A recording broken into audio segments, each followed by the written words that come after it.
Where are you at with the finals? We're going to the phones. I'm just so sick of the national media painting us as losers. I'm not going to be devastated if they lose, because they're not supposed to be here. I am all in. This is like a Disney movie with him coming back. You can't tell me this wouldn't be one of the greatest stories in sports ever. How did this happen? How did words on paper become a journey of hope for an entire city? It absolutely has, and this may be a month of June unlike any other in Cleveland sports history. LeBron James and the Cavs are positioned to scratch a 51-year itch. And there it is, the obligatory Cleveland hasn't won a major championship since 1964 when the Browns beat the Colts, blah, blah, blah, blah, blah. Yes, they get it. But if you think that defines a Cleveland sports fan, then you really are an outsider. Because if you grew up here, you know it's never been about the failures, it's always been about the fight. I guess you might say it's a blue-collar town. They take ownership of their sports teams. They support them. A lot of times when you're down, they're there. When you're up, they're there. Our battle scars are about this thick. We don't need anyone's pity.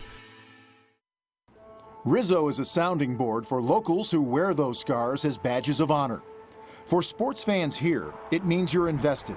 You have endured and fought through adversity for yet another shot at glory. That goes for former Cleveland athletes as well, like Ernest Biner, whose miscue in the 1988 AFC Championship game is forever known as the fumble. Understand that, everybody does fumble, basically. Everybody makes mistakes, but you have an opportunity to have some redemption. It has been some hardships there. I lived the fumble, the drive, red right 88. So I've been through it with the fans and understand how their heart is definitely ready and set to get a championship. In fact, the Cavs team has adopted many Cleveland qualities, like hard work, a no-nonsense approach, and that word that LeBron often uses, sacrifice. Since I've been here in 1970, there's been a lot of adversity that they've had to fight through and keep their heads above the water, and now they're starting to see the city blossom. Good things are happening for the city.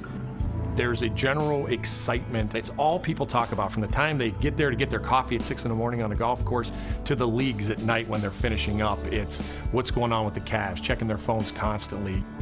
Sports anchor John Telich is the dean of Cleveland Television, a local product who's covered sports here for 35 years and actually attended that 1964 NFL title game while in high school, thinking at the time it would be the first of many sports celebrations. They look at our sports population and think, woe are they. These people, what have they had to deal with? But they don't understand. This is a tough, hard, gritty kind of a city, and that's the type of people that we have. The absence has made the heart grow fonder. We want it more than we did 20, 30 years ago. No one ever thought it would take over 50 years to get a sports team championship here again. 2 generations of people in Cleveland have never seen a championship parade. In a place where being a diehard fan can be as unforgiving as the January winds off Lake Erie, the dream continues. And perhaps LeBron James is Cleveland's modern-day Jim Brown. Well, LeBron is a tremendous human being. I don't compare him to myself or anyone. He stands alone. He has great wisdom for a young man.